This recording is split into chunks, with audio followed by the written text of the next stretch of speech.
Hello everybody, how's it going? I'm the Tmeister and welcome back to the Timbukton region. In this episode, guys, we're going to move east in reference to Averdeen, and we're going to start to work on the village of Aspen.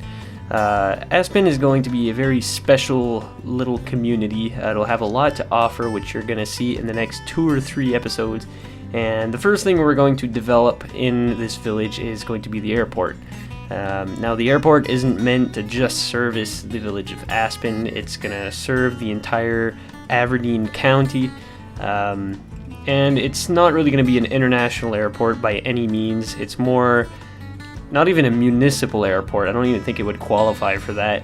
It's more of like a general aviation sort of, tiny airport, where you would only find like Cessnas and small little planes like such. One thing that this airport will feature that's sort of special is we're going to have a little flight club. A lot of smaller airports have this. It's basically just a little clubhouse, a little area where pilots can go grab a bite to eat, just park their plane, maybe if they want to refuel. Nothing too complicated. As you can see, the runway isn't too long. It's about, I don't know. I didn't really measure it out. I usually do when I'm building airports in the city skylines, but I'm gonna guess this is probably like maybe 1 kilometer long. So maybe like 4,000 or 5,000 feet, I would say. One thing that I generally try to get right is these runway markings.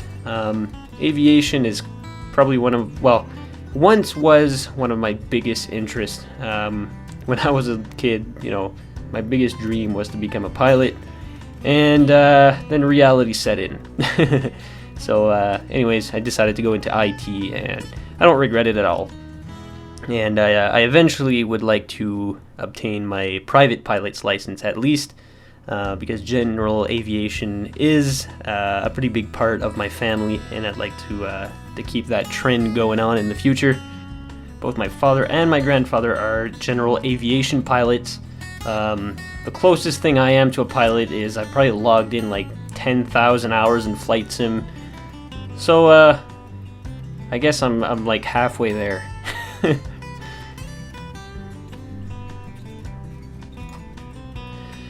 Now what I'm doing right now, guys, is I'm plopping down some taxiway / runway signs, and I try to make these as accurately as possible.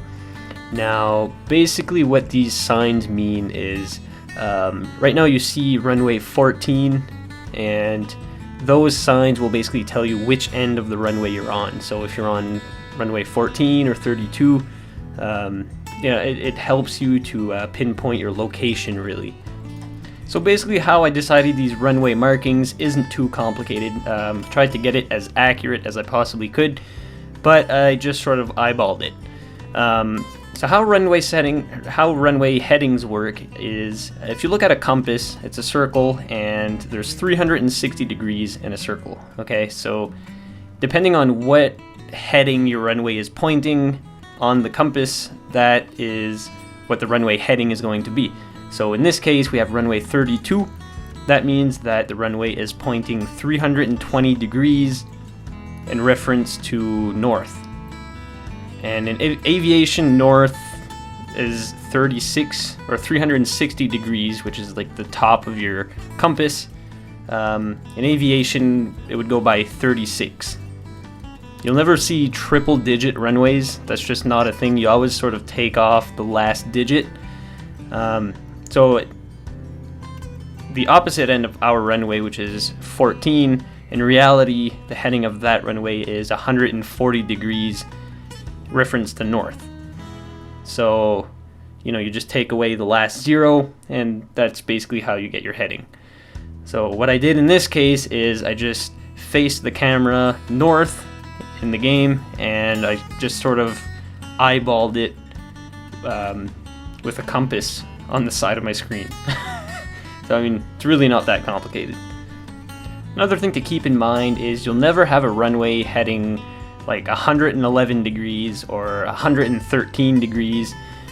You always have to go within increments of 10. So instead of 111, well, you'll see runways heading 110 degrees. which is runway 11. That's what it would be in aviation terms. So if we go back a couple of seconds ago, you saw that I was laying down some yellow signs with letter A and letter B, and those are our taxiway markings, and that basically tells us exactly which taxiway we're on. So in this case, we have 3 taxiways connecting to our runway.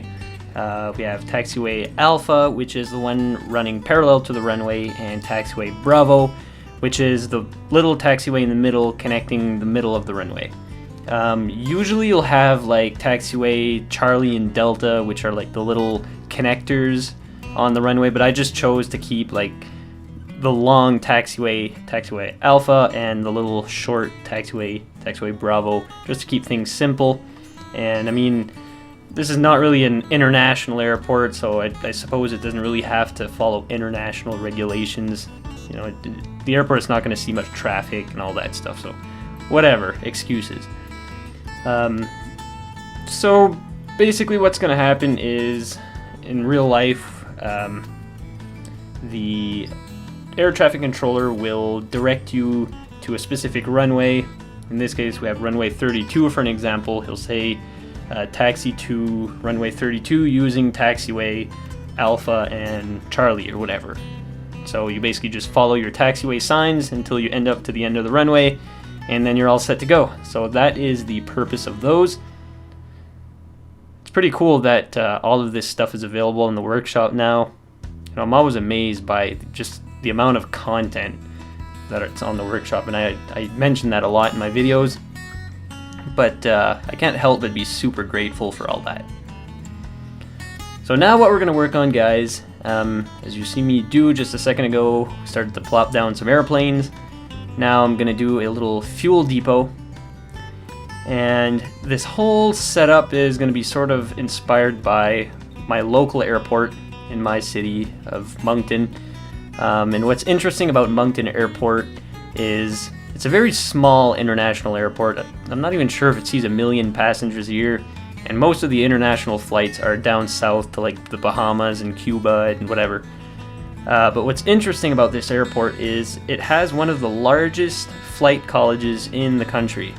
So it's called the Moncton Flight College, and I'm not really sure how many students there are, but I'm sure there's probably, you know, maybe 500-600.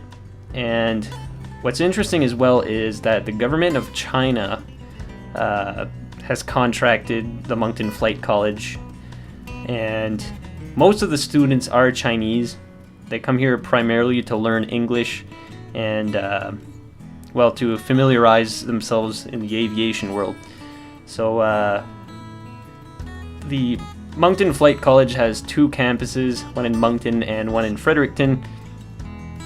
And the largest portion of the college is in Moncton. So it is pretty interesting. Most of the traffic in Moncton is general aviation, and at times it can be pretty busy. I remember when I was a kid and I would go flying a lot with my parents.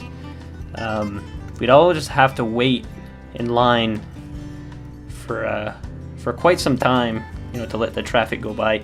In Moncton, there's only 2 runways, and usually one's primary, and the other one isn't really used at the same time because they do cross each other.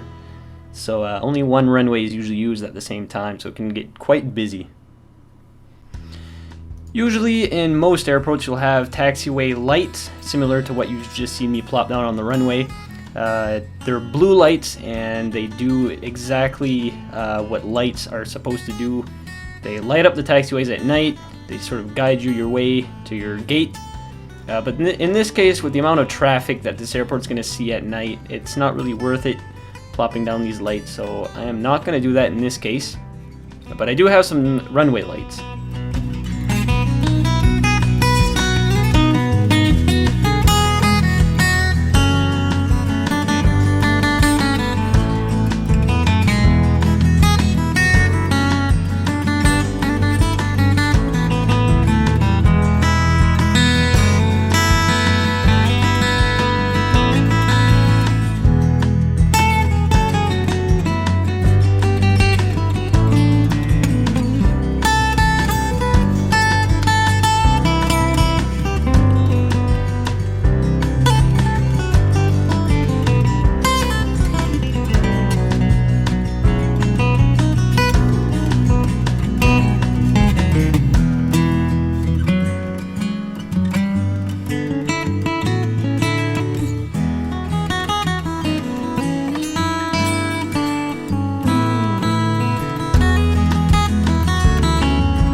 Now I'll talk a little bit about the village of Aspen, and what's going to be special about this town is it's going to take advantage of there being an airport super close, so there will be helicopter and airplane tours available for all the tourists, because this village is going to be very tourist friendly, if you will. A little bit, well, not in this episode, but maybe in the next, we're going to get into... I'm going to keep it a little bit of a surprise, but it'll involve a beach. So, I mean, it gives you an idea of what the whole theme is going to be with this area. So it's going to be quite, it'll be quite fun-filled.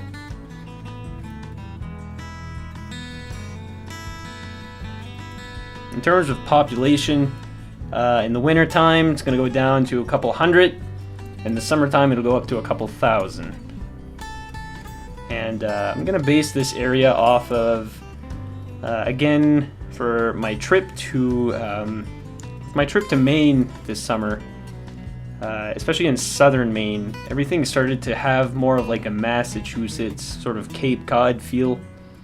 And, you know, of course, we weren't too far from there, but maybe another 3 hours and we would have been there. So that's the sort of feel this area is going to have. Everything is going to be sort of nestled into the forest while being really close to the beach. A lot of colonial American housing. It's going to be pretty interesting. I can't wait to get started on that.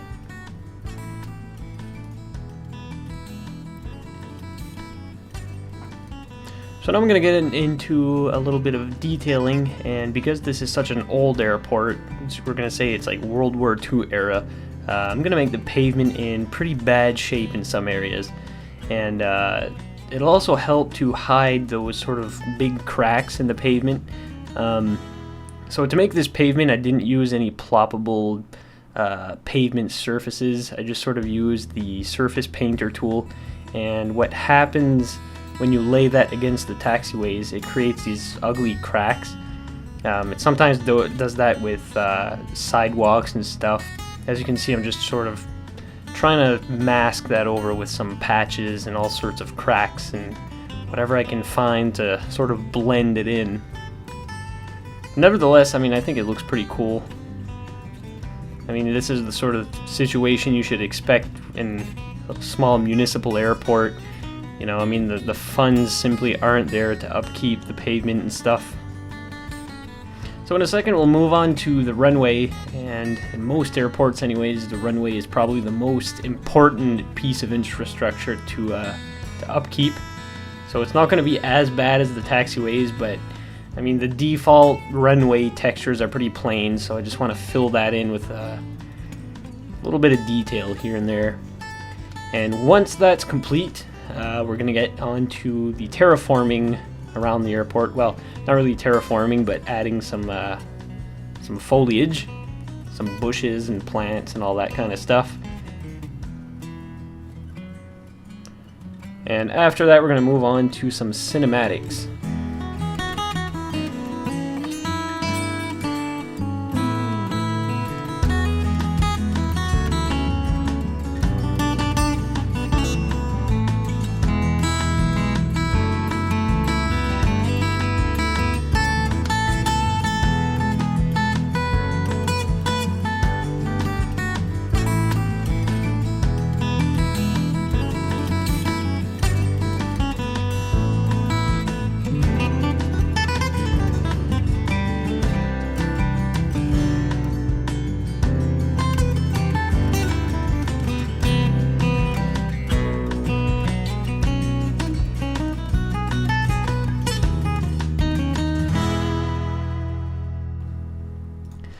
Alright guys, so before the end of the episode, I would just like to mention that this is the first video I'm releasing in 2018, and I'm ready to make a promise to you guys. I'm going to try to release a little bit more frequently than I have been lately.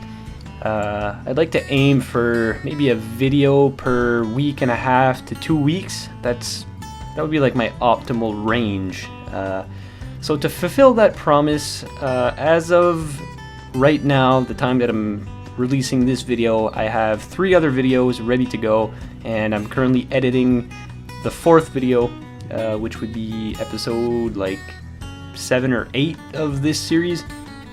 So I'm super excited to get those out for you guys to enjoy, but you're just gonna have to wait in the meantime until they are released. Obviously I don't want to release everything at the same time. I'd like to keep you guys on the edge of your seats for a little bit. So anyways, I'm pretty excited for 2018. I think it's going to be a pretty big year for the channel. I'd like to grow the channel, possibly make it to 10,000 subscribers within the first half of the year, which I think is totally possible. I went from about 2,000 to 6,000 in a year, and I'm pretty excited about that, and I'm super thankful as well. Obviously I couldn't have done it with you guys, without you guys, and you know, hopefully you guys will still be on board and continue to grow the channel. And you know, the more you guys are supportive, the more it pumps me up to produce these videos. So keep up the love and support, guys. Really appreciate it. So I'm going to let you guys enjoy these awesome cinematics which are coming up. They'll also give you a little sneak peek to what's coming up in the future episodes. So with all that being said, if you like this video, please give it a thumbs up. Also subscribe to the channel for much more content on the way. And until the next episode, guys, please take care and have a great year.